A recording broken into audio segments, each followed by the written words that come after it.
এই পরিবারটি অনেক ত্যাগী পরিবার, অনেক ত্যাগ স্বীকার করেছে। যেমন প্রধানমন্ত্রী দেশ ত্যাগ করেছেন, তারপরে ওনার এই কি ভাগিনী উনি পদত্যাগ করেছেন ব্রিটিশ পার্লামেন্ট থেকে।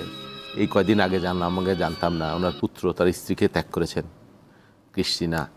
তারপরে ওনার কন্যা, তাও আগে আমরা পরিষ্কার করে জানতাম না, তিনিও স্বামী ত্যাগ করেছেন। তো ত্যাগের মধ্য দিয়েই তো আছেন, ভালো কথা। এখন এই টিউলিপ সিদ্দিকী দেখেন, একটা কাল তৈরি করা হয়েছিল বাংলাদেশে দীর্ঘদিন যাবৎ গায়ের জোরে অন্যায়ভাবে, মুজিবীয় কাল্ট, আওয়ামী কাল্ট বা শেখ পরিবার। কতজন এমপি ছিলেন আপনি চিন্তা করতে পারবেন, আত্মীয় পরিজন প্রত্যক্ষ পরোক্ষভাবে। হ্যাঁ, একটা পরিবারের হাতে গোটা দেশ জিম্বি। ওই সময় যেমন একজনই নেতা, একজনই অবতার, একজনই মহান, শেখ মুজিব, এর বাইরে আর কেউ নাই, তাজউদ্দিন নাই, জিয়াউর রহমান পাকিস্তানের চর, কর্নেল জেনারেল এমএজি উসমানী, তারও কোনো অবদান নাই, সৈয়দ নজরুল বলেন, ভাসানী বলেন, কেউ না।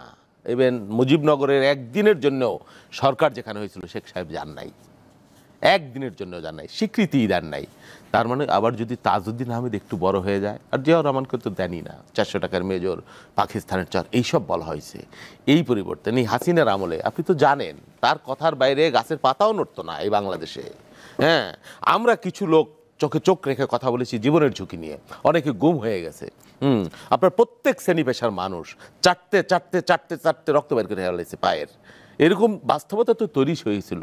হাসিনা একজনের বিচার চাইলে হাসিনের কাছে চাইতে হবে, কারণ জমি দখল হয়ে গেলে হাসিনের কাছে মুক্তি চাইতে হবে, কেউ গুম হয়ে গেলেও তার কাছে ফেরত চাইতে হবে। বাংলাদেশে আর কেউ নাই, কোনো প্রতিষ্ঠান নাই, এবং তিনি মহান, তার কোনো বিকল্প নাই বাংলাদেশে। এই একটা পরিবেশ তৈরি করা হয়েছিল যে উনি চক্ষু মুদিলেই বাংলাদেশ বঙ্গোপসাগরে ভাসিয়া যাইবে, এরকম একটা বাস্তবতা তৈরি করা হয়েছিল। তো এখন আমরা কি দেখছি আপনি দেখেন, কোথার থেকে কি বের হয়েছে, এই যে টিউলিপ সিদ্দিকী, দুর্নীতি।